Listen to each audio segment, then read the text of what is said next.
മഴത്തോരു മുൻപിലെ പുത്തൻ സ്റ്റോറിയിലേക്ക് ഏവർക്കും സ്വാഗതം. ഈ സ്റ്റോറി ഇഷ്ടപ്പെടുവാണെങ്കിൽ സബ്സ്ക്രൈബ് ചെയ്യണേ. അതുപോലെ തന്നെ ലൈക്ക് ചെയ്യാനും ഹൈപ്പ് ചെയ്യാനും മറക്കല്ലേ. അങ്ങനെ മനു ആണെങ്കിൽ കാർ ഓടിച്ചുകൊണ്ടിരിക്കുമ്പോൾ കൃഷ്ണമോള് വിളിക്കാണ്. മനുവേട്ട, ടി വിയിലെ ന്യൂസൊക്കെ കേട്ടായിരുന്നോ എന്ന് ചോദിക്കണം. അപ്പോൾ മനു പറയാണ്, ഞാൻ അതൊന്നും കേൾക്കാൻ നിൽക്കുന്നില്ല മോളെ, അത് കേട്ട് കഴിഞ്ഞാൽ തല ഭ്രാന്ത് പിടിക്കും എന്ന് പറയാണ്. എന്തൊക്കെയാണ് മനുവേട്ട അതിനകത്ത് കാണിക്കുന്നത്? രോഹിയേട്ടനെയും ഹരിയേട്ടനെയും വിലങ്ങ് വെച്ചൊക്കെ കൊണ്ടുവന്നത്. ആൾക്കാരെല്ലാം അവരെ ഉപദ്രവിക്കാനൊക്കെ നോക്കുന്നുണ്ട്. അതിൽ പലരും ഉപദ്രവിക്കുകയും ചെയ്യുന്നുണ്ട് എന്നും പറഞ്ഞ് കൃഷ്ണമോൾക്ക് ഭയങ്കര സങ്കടത്തോടെ പറയുന്നുണ്ട്. അത് കണ്ടിട്ട് എനിക്ക് പേടിയാവുമെന്ന്. വലിയ ശിക്ഷ തന്നെ കിട്ടുമോ അവർക്കെന്ന് ചോദിക്കുകയാണ് മനുവിൻ്റെ അടുത്ത്. മനു പറയാണ്, തെറ്റ് ചെയ്തിട്ടുണ്ടെങ്കിൽ എന്തായാലും ശിക്ഷ കിട്ടും. ഇനി രോഹിയേട്ടന് കോളേജിൽ പോകാൻ പറ്റുമോ, പഠിക്കാൻ പറ്റുമോ, നല്ല ജോലി കിട്ടുമോ എന്നൊക്കെ പറഞ്ഞ് സങ്കടപ്പെടുകയാണ് കൃഷ്ണമോൾ. അപ്പോൾ മനു പറയാണ്, മോൾ എന്തായാലും ടി വി വെച്ച് ഒന്നും കാണാൻ നിൽക്കണ്ട. അവരിങ്ങനെ വേറൊരു ന്യൂസ് കിട്ടുന്നവരെ ഈ വാർത്ത ഇങ്ങനെ കൊഴിപ്പിച്ചുകൊണ്ടേയിരിക്കും. വേറെ ന്യൂസ് കിട്ടുമ്പം ഇതൊക്കെ അങ്ങ് മാറും എന്ന് പറയാണ്. പിന്നെ തെറ്റ് ചെയ്തിട്ടുണ്ടെങ്കിൽ അവർക്ക് ശിക്ഷ കിട്ടണം. കാരണം ഇതിനു മുമ്പ് അലീനയോട് ഈ തെറ്റ് ചെയ്യാൻ നോക്കിയപ്പോൾ നമ്മൾ അവരെ വെറുതെ വിട്ടതല്ലേ. പിന്നെയും ആ തെറ്റ് തന്നെ അവർ ആവർത്തിച്ചു. അതുകൊണ്ട് അവർക്ക് തെറ്റ് ചെയ്തിട്ടുണ്ടെങ്കിൽ നല്ല ശിക്ഷ തന്നെ കിട്ടണമെന്ന് എൻ്റെ അഭിപ്രായം എന്ന് മനു പറയാണ്. അപ്പോൾ ഇതൊക്കെ കേൾക്കുമ്പോഴത്തേക്ക് കൃഷ്ണ നമുക്ക് ഭയങ്കര സങ്കടപ്പെടുന്നുണ്ട്. എന്നിട്ട് പറയാണ്, മോളാണെങ്കിൽ വിഷമിക്കേണ്ട, എന്തായാലും ഇങ്ങനെയൊക്കെ നടന്നല്ലോ. മോൾ ടി വി വെച്ച് പത്രമൊന്നും നോക്കിയൊന്നും ഇരിക്കണ്ട. അതൊക്കെ കണ്ടു കഴിഞ്ഞാൽ തലയ്ക്ക് ഭ്രാന്ത് പിടിക്കത്തേ ഉള്ളൂ എന്ന് പറയുകയാണ്. എന്തായാലും ഞാൻ അങ്ങോട്ട് വരുന്നുണ്ട്, മോൾ ഫോൺ വെച്ചോളം പറഞ്ഞുകൊണ്ട് മനു അങ്ങ് ഫോൺ വെക്കുവാണ്. ഈ സമയത്താണെങ്കിൽ ഹോസ്പിറ്റലിലാണെങ്കിൽ ബാലചന്ദ്രൻ ആകപ്പാട് ടെൻഷൻ ഇരിക്കുകയാണ്. വീട്ടിലെ കാര്യങ്ങളൊക്കെ കുറിച്ച് ആകപ്പാട് ഒരു സമാധാനം ഇല്ല. അന്നേരമാണ് ഡോക്ടർ വരുന്നത്. ഡോക്ടർ വന്നിട്ട് ബാലചന്ദ്രൻ്റെ അടുത്ത് എങ്ങനെയുണ്ടെന്നൊക്കെ ചോദിക്കുന്നുണ്ട്. കുഴപ്പമില്ല, ഇപ്പോൾ കുറച്ച് ആശ്വാസമൊക്കെ ഉണ്ട് എന്ന് പറയുകയാണ്. ഡോക്ടറെ, ഞാൻ വീട്ടിൽ പൊക്കോട്ടെ എന്ന് ചോദിക്കണം. അപ്പം ഡോക്ടർ പറയാണ്, അത് പറ്റത്തില്ല, 2 ദിവസം കൂടെ ഒക്കെ കഴിയണം. ഇവിടെ കിടക്കുന്നതാണ് ബാലചന്ദ്രന് ഇപ്പോഴത്തെ ആരോഗ്യം വെച്ച് നല്ലത്. വീട്ടിൽ പോയാലും സമാധാനം കിട്ടത്തില്ലല്ലോ, ഇവിടെ കിടക്കുന്നതല്ലേ നല്ലതെന്ന് ചോദിക്കുകയാണ്. ഡോക്ടറെ, എൻ്റെ വീട്ടിലാണെങ്കിൽ 3 പെൺകുട്ടികൾ മാത്രമേ ഉള്ളൂ. എൻ്റെ മോനാണെങ്കിൽ ജയിലിലും. ഈ ഒരവസ്ഥയിൽ അവർക്ക് കൂട്ടായി ആരെങ്കിലും വേണ്ടേ? ആരുമില്ല. ഭാര്യയാണെങ്കിൽ അപ്പുറത്തെ ബെഡിൽ കിടപ്പുണ്ട്. പിന്നെ അവർ 3 പേരും മാത്രമേ ഉള്ളൂ. എത്ര ദിവസമെന്നും പറഞ്ഞാൽ അവർ ഒറ്റയ്ക്ക് കഴിയുന്നത്. അവർക്ക് കൂട്ടായി ഞാനല്ലാതെ വേറെ ആരുമില്ല എന്നും പറഞ്ഞ് ബാലചന്ദ്രൻ പറയുകയാണ്.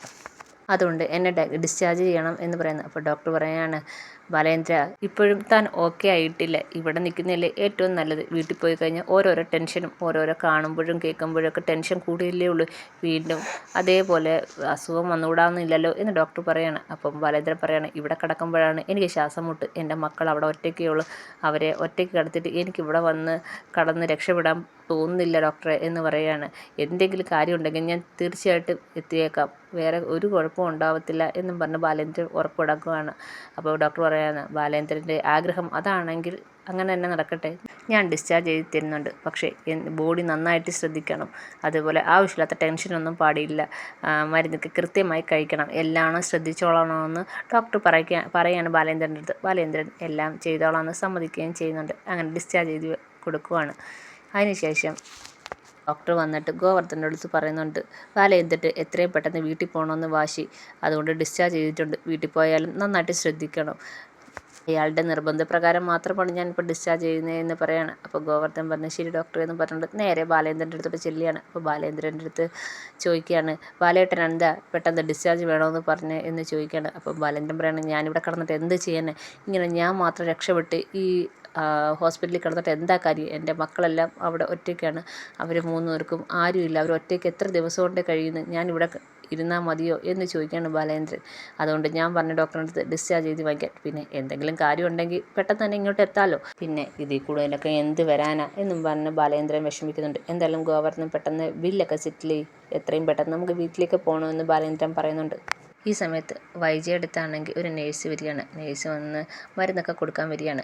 അന്നേരം പറയാണ്, മാഡത്തിൻ്റെ ഹസ്ബൻഡ് ബാലേന്ദ്രൻ സാറ് ഡിസ്ചാർജ് ആയെന്ന് പറയാണ്. ഓ, ഡിസ്ചാർജ് ആയോ? എന്താ ഇപ്പം വീട്ടിലോട്ട് പോകാൻ എന്തോ പറ്റി എന്ന് ചോദിക്കുകയാണ്. അല്ല, ഡോക്ടർ പോകണ്ടെന്നാണ് പറഞ്ഞത്, സാറിൻ്റെ നിർബന്ധപ്രകാരമാണ് പോകുന്നത് എന്ന് പറയാണ്. മാഡത്തെയും ഡിസ്ചാർജ് ആയിട്ട് ഒത്തിരി ദിവസമായല്ലോ, മാഡമാണ് ഇപ്പോഴേ പോണ്ട എന്ന് പറഞ്ഞെന്നുള്ള കാര്യം ഡോക്ടർ പറയുന്നത് കേട്ട്. ആ, കുറച്ച് ദിവസം ഇവിടെ കിടന്ന് ഒന്നും കൂടെ ഒന്ന് ശരിയായിട്ട് പോകാമെന്ന് വിചാരിച്ചെന്ന് ബൈജയന്തി പറയുകയാണ്. മക്കൾ അവിടെ ഒറ്റയ്ക്കല്ലേ ഉള്ളൂ, മാഡം ഇവിടെ ഇങ്ങനെ കടന്നു കഴിഞ്ഞാൽ ശരിയാവുമോ എന്ന് ചോദിക്കുകയാണ്. സാറാണെങ്കിൽ മക്കൾ അവിടെ ഒറ്റയ്ക്കേ ഉള്ളൂ, അതുകൊണ്ട് പെട്ടെന്ന് വീട്ടിൽ പോകണമെന്ന് പറഞ്ഞുകൊണ്ടാണ് ഡോക്ടറിൻ്റെ ഇന്ന് ഡിസ്ചാർജ് ചെയ്ത് വാങ്ങിച്ചതെന്ന് സിസ്റ്റർ പറയുകയാണ്. അപ്പം വൈജയന്തി പറയാണ്, അത് അങ്ങേര് പലതും പറയും, അങ്ങേർക്ക് മക്കളത് സ്നേഹം ഇപ്പോഴാണോ വന്നതെന്ന് വൈജയന്തി ചോദിക്കുകയാണ്. അപ്പോൾ സിസ്റ്റർ പറയാണ്, എന്തായാലും അവിടെ 3 പെൺകുട്ടികൾ മാത്രമല്ലേ ഉള്ളൂ, മാഡം ചെല്ലുന്ന പോലെ ആവത്തില്ല പോകുന്നില്ലല്ലോ, മാഡവും കൂടെ ഡിസ്ചാർജ് ചെയ്ത് പോവാൻ എന്താണെന്ന് ചോദിക്കുകയാണ്. അപ്പോൾ വൈജയന്തി പറയാണ്, എന്താ സിസ്റ്റർ ഉദ്ദേശിക്കുന്നതെന്ന് ചോദിക്കുകയാണ്. അല്ല, മാഡം ആണെങ്കിൽ ബാലേന്ദ്രൻ സാറുമായിട്ട് എന്തൊക്കെയോ പിണക്കം ഉണ്ടെന്ന് മനസ്സിലായി, അതൊക്കെ ക്ഷമിച്ച് തിരിച്ച് വീട്ടിലേക്ക് പൊക്കൂടെ എന്ന് ചോദിക്കുകയാണ്. അപ്പം വൈജയന്തി ചോദിക്കുകയാണ്, സിസ്റ്റർ എന്തറിഞ്ഞിട്ടാണ് ഈ പറയുന്നത്? ഞങ്ങളുടെ വീട്ടിലെ സാഹചര്യം സിസ്റ്റർ വിചാരിക്കുന്ന പോലൊന്നുമല്ല. ഞങ്ങളുടെ വീട്ടിൽ ഒരു ബാധ കൂടിയിട്ടുണ്ട്. ആ ബാധ ഒഴിഞ്ഞു പോയാലേ എല്ലാം ശരിയാകത്തുള്ളൂ. അതോടെ ഞങ്ങളുടെ വീട്ടിലെ പ്രശ്നങ്ങൾക്കെല്ലാം പരിഹാരമാകുമെന്ന് പറയുകയാണ്. ആ ലീന അവൾ അവിടുന്ന് പോകണം എന്ന് പറയാണ്. അപ്പോൾ സിസ്റ്റർ പറയാണ്, ആ കുട്ടി എന്ത് ചെയ്തു? അതൊരു പാവം കുട്ടിയല്ലേ. പിന്നെ മാഡത്തിൻ്റെ മോനല്ലേ തെറ്റുകാരി, അവനല്ലയോ ഏതൊരു പെൺകുട്ടിയെ പീഡിപ്പിച്ചത്. മാത്രമല്ല ആ അലീന എന്ന് പറയുന്ന ആ കുട്ടി ഇതിനു മുമ്പും ഈ ശ്രമങ്ങളുണ്ടായെന്നും പറഞ്ഞ് പത്രത്തിൽ ന്യൂസ് ഉണ്ടായിരുന്നു. അതിനൊന്നും കുഴപ്പമില്ലയെന്ന് ചോദിക്കുകയാണ്. അപ്പോഴത്തേക്ക് വൈജയന്തിക്ക് ഭയങ്കരമായിട്ട് ദേഷ്യം വരുന്നുണ്ട്.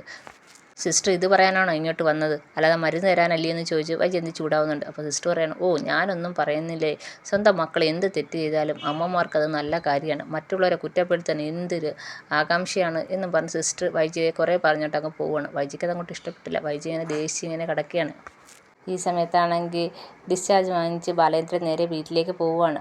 അപ്പോൾ വീട്ടിൽ വന്ന് ആരോ കോളിംഗ് ബെൽ അടിക്കുന്ന കണ്ട് സുലോചന വന്ന് ഡോറ് തുറക്കുന്നുണ്ട്. അലീനയും വരുന്നുണ്ട്. അപ്പം ഡോറ് തുറക്കുമ്പോൾ ബാലേന്ദ്രനെയും അതേപോലെ ഗോവർദ്ധനെയും കാണുമ്പോഴത്തേക്ക് സുലോചനയ്ക്ക് ഭയങ്കര സന്തോഷമാവുന്നുണ്ട്. ആ ഏട്ടനെ ഡിസ്ചാർജ് ചെയ്തോ എന്ന് ചോദിക്കുകയാണ്. അപ്പോൾ ഗോവർദ്ധൻ പറയാണ്, ആ ഡിസ്ചാർജ് ചെയ്ത് ഏട്ടന് വീട്ടിൽ പോകണമെന്ന്, അവിടെ കടന്നിട്ടൊരു സമാധാനം ഇല്ലെന്ന്. അപ്പോൾ ഡോക്ടർ ഡിസ്ചാർജ് ചെയ്ത് കൊടുത്ത് എന്തെങ്കിലും കാര്യം ഉണ്ടെങ്കിൽ പെട്ടെന്ന് ചെന്നാൽ മതിയെന്ന് പറഞ്ഞു. അപ്പോൾ ബാലേന്ദ്രനെ കാണുമ്പോഴത്തേക്ക് അലീനയ്ക്ക് ഭയങ്കര സന്തോഷമാകുന്നുണ്ട്. അലീന ഇങ്ങനെ സന്തോഷത്തോടെ ചിരിച്ചോണ്ട് ബാലേന്ദ്രനെ നോക്കുവാണ്. ഈ സമയത്താണെങ്കിൽ കൃഷ്ണമോൾ അകത്തെ മുറിയിൽ നിന്ന് ഇറങ്ങി വരുമ്പം ബാലേന്ദ്രൻ നിൽക്കുന്നത് കാണുന്നുണ്ട്. അപ്പോൾ ഓടി വരികയാണ്, അച്ഛാ എന്നും പറഞ്ഞിട്ട് ഓടി വരികയാണ്. എന്നിട്ടാണെങ്കിൽ ബാലേന്ദ്രൻ കൃഷ്ണമോളെ ആശ്വസിപ്പിക്കുന്നുണ്ട്. അപ്പം കൃഷ്ണമോൾ ചോദിക്കുകയാണ്, അച്ഛനിപ്പോൾ അസുഖങ്ങളൊക്കെ മാറിയോ എന്ന് ചോദിക്കുകയാണ്. ആ മാറി മോളെ. രോഹിയേട്ടൻ്റെ കാര്യങ്ങളൊക്കെ അച്ഛൻ അറിഞ്ഞോ എന്ന് ചോദിക്കുകയാണ്. ആ അറിഞ്ഞു, ഇപ്പം ടി വിയിലും പത്രത്തിലൊക്കെ ആ കാര്യം മാത്രമല്ലേ ഉള്ളൂ എന്ന് പറയാണ്. അപ്പോൾ ഗോവർദ്ധൻ പെട്ടെന്ന് പറയാണ്, എല്ലാവരും ബാലേട്ടൻ്റെ കാര്യം ഒന്ന് ശ്രദ്ധിക്കണം, ബാലേട്ടന് കൂടുതൽ ടെൻഷനൊന്നും വരാൻ പാടില്ലെന്ന് ഡോക്ടർ പറഞ്ഞേക്കുന്നതെന്ന് പറയാണ്. അപ്പോൾ അലീന പറയണം, അത് ഞാൻ ശ്രദ്ധിച്ചോളാം അങ്കിളെ എന്ന് പറയാണ്. അന്നേരം ബാലേന്ദ്രൻ ചോദിക്കുകയാണ്, എന്ത് പറച്ചിലാടോ താൻ ഈ പറയുന്നത്, ഇതിൽ കൂടുതൽ ഇനി എന്ത് ടെൻഷൻ വരാനാ എന്ന് ബാലേന്ദ്രൻ പറയാണ്. എന്തായാലും എല്ലാവർക്കും ഭയങ്കര സന്തോഷമായി, ബാലേന്ദ്രൻ തിരിച്ചു വന്നല്ലോ. അപ്പം ബാലേന്ദ്രൻ ചോദിക്കുകയാണ്, ബബിത എന്ത് ചെയ്യേ? അപ്പോൾ കൃഷ്ണമോൾ പറയാണ്, ബബിത ചേച്ചി മുറിയിലുണ്ടോ എന്ന് പറയുകയാണ്. അപ്പോഴത്തേക്ക് ബബിത അകത്തുനിന്ന് ഇറങ്ങി വരികയാണ്. ബബിത ആകെപ്പാടെ ഞെട്ടുന്നുണ്ട് ബാലേന്ദ്രനെ കാണുമ്പോൾ. ബബിതയ്ക്ക് മാത്രം ഇച്ചിരി സന്തോഷക്കുറവുണ്ട് അച്ഛൻ വന്നതിൽ.